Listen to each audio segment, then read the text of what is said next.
నిర్ణీత గడువులోగా పంచాయతీ ఎన్నికలు జరుగుతాయని మంత్రి జూపల్లి కృష్ణారావు స్పష్టం చేశారు.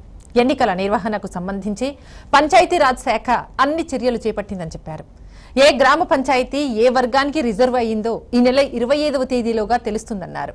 మహిళలకు 50% రిజర్వేషన్ కల్పిస్తామని చెప్పారు. కొత్త పంచాయతీరాజ్ చట్టంపై అవగాహన కల్పించేందుకు ఎన్నికల అనంతరం 3 నెలల శిక్షణ ఇస్తామని తెలిపారు. హైదరాబాద్ లో జరిగిన కార్యక్రమంలో గ్రామ మహిళా సంఘాలకు టాబ్లెట్ పీసీలను జూపల్లి పంపిణీ చేశారు. మెదక్ జిల్లా రామాయణపేట నిజాంపేట మండలం నుంచి ఇచ్చేసిన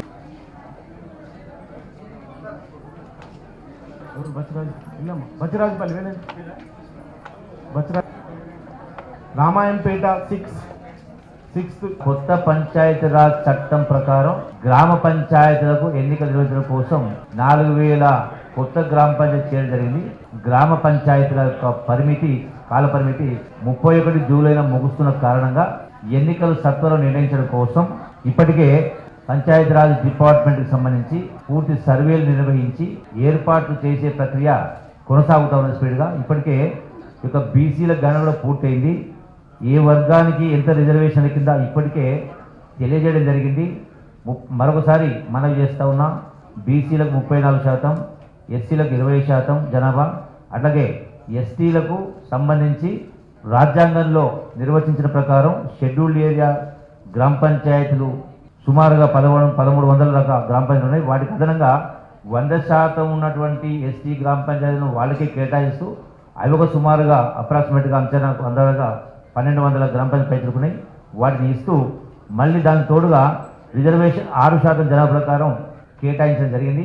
ఏ గ్రామ పంచాయతీ ఏ కులానికి అంటే ఎస్సీకి వస్తుందా, ఎస్టీకి వస్తుందా, బీసీకి వస్తుందని చెప్పని నిర్ణయించే ప్రక్రియ ఏతుందో ఈ ప్రక్రియను 27వ తారీఖు వరకే పూర్తి చేసి, అట్లాగే మహిళలకు కూడా రిజర్వేషన్ అయితే ఉందో గ్రామం యూనిట్గా వార్డు మెంబర్లో సగం మహిళలు, అట్లాగే మండలంలో మొత్తం గ్రామ పంచాయతీ సగం గ్రామ పంచాయతీలు మహిళలకు, అట్లాగే రాష్ట్రం యూనిట్గా చూసినప్పుడు మొత్తంగా గ్రామ పంచాయతీలో వార్డు మెంబర్లు 50% ఈ మహిళలకు కేటాయించిన కూడా లాటరీ ద్వారా కూడా తీసేటువంటి ఏర్పాటు చేస్తా ఉన్నాం. అంటే 100% ఈ యొక్క గడువులోగా ఎన్నికలు నిర్ణయించడం కోసం ప్రభుత్వ పరంగా అన్ని చర్యలు తీసుకోవడం జరిగింది.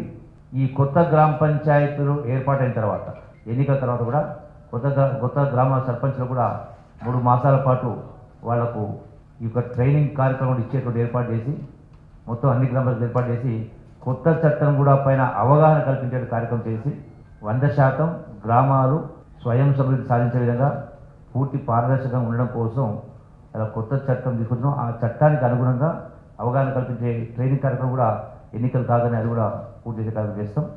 అనుకున్న మేరకే అనుకున్న ప్రకారం ఎన్నికలు నిర్వహించడానికి కసరత్తు పూర్తి చేస్తాం.